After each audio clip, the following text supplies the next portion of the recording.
Game 3 beginning, Reach versus ForGG, a rematch from a few months ago when Reach stomped all over ForGG's face in a very sweet match on Andromeda. In fact, ForGG was so surprised it took him about 15 minutes after he was out of the game to finally GG, and Reach just, was probably playing with one foot, actually, during that time, because it was so easy for him. The Mantos on the left, fresh from enforcing the no-fly zone over Afghanistan, and ForGG on the right side, playing for KTF now that he's left Hwasonaz, left for KTF to try to bolster up their squad.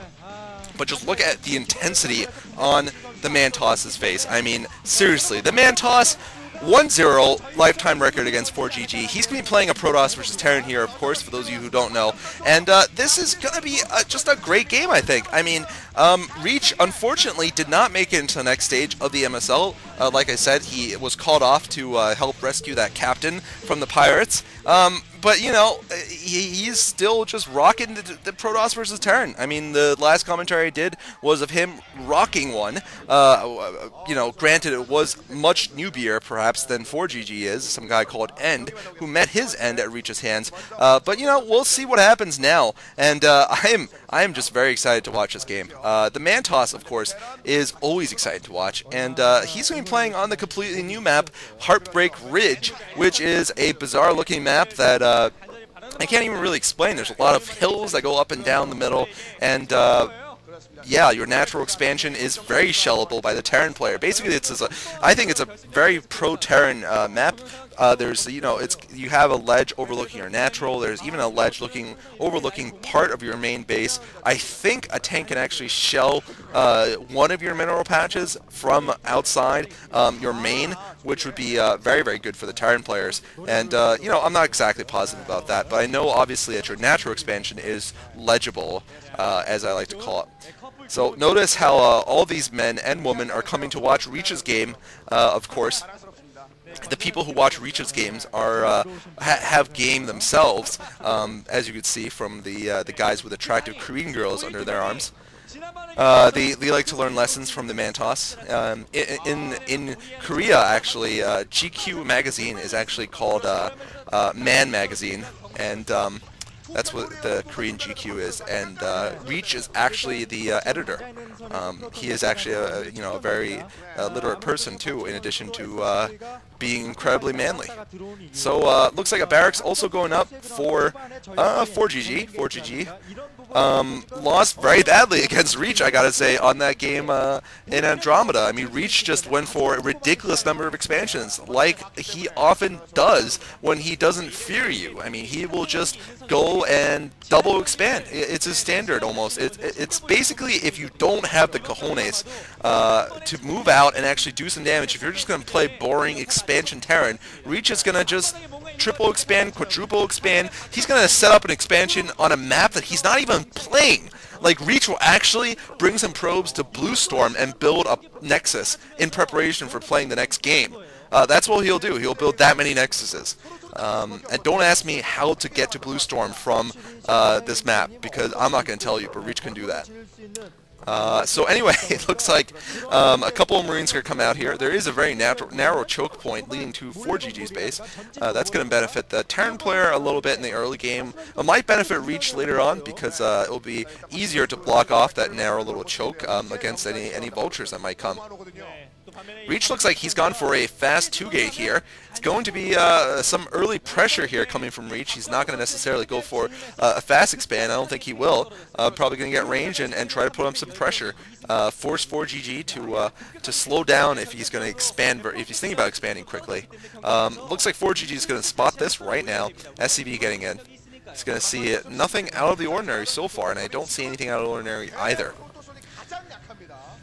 I mean, it is a very tense time in the world right now, I gotta say, and now that Reach is playing StarCraft again, it's going to be an even tenser world because while Reach still can, hunt down the Somalis, he still has to spend some time not orbiting the Earth. He actually does have to sit down and actually play some StarCraft, as we see here. So of course, the United States is actually one DEF CON level higher when Reach is playing StarCraft, believe it or not. Every time he is in the Pro League or in the MSL or wherever, the United States moves to DEF CON 4. Or 3, wherever it is right now.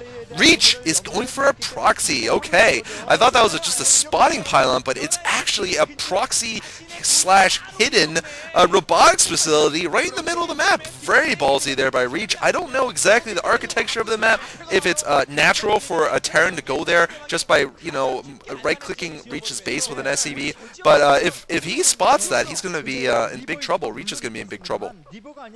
On the other hand, it looks like ForGG is just playing a very standard opening here. He put up a bunker to defend.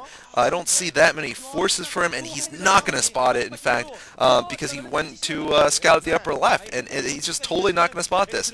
Right now, he's gone for the FD build, it appears, and he is going to be able to pick up his expansion, but is he going to be able to hold it, is the question, and is that that's just a pylon going up, so that doesn't tell ForGG anything. Oh no, but Reach, that stupid Mangoon, that stupid wannabe Mangoon, not smart enough, as goons often aren't, to block that SCV, and looks like the SCV is going to spot a lack of tech here inside of his base.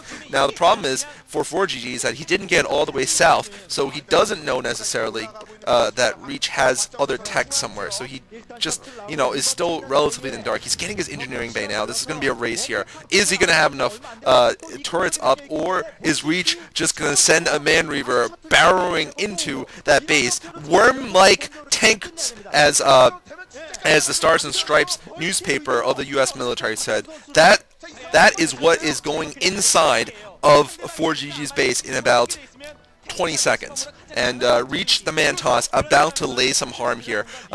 The first Reaver is going to be coming out very soon, and ForGG is going to need to get those turrets up. It's going to be a race, like I said.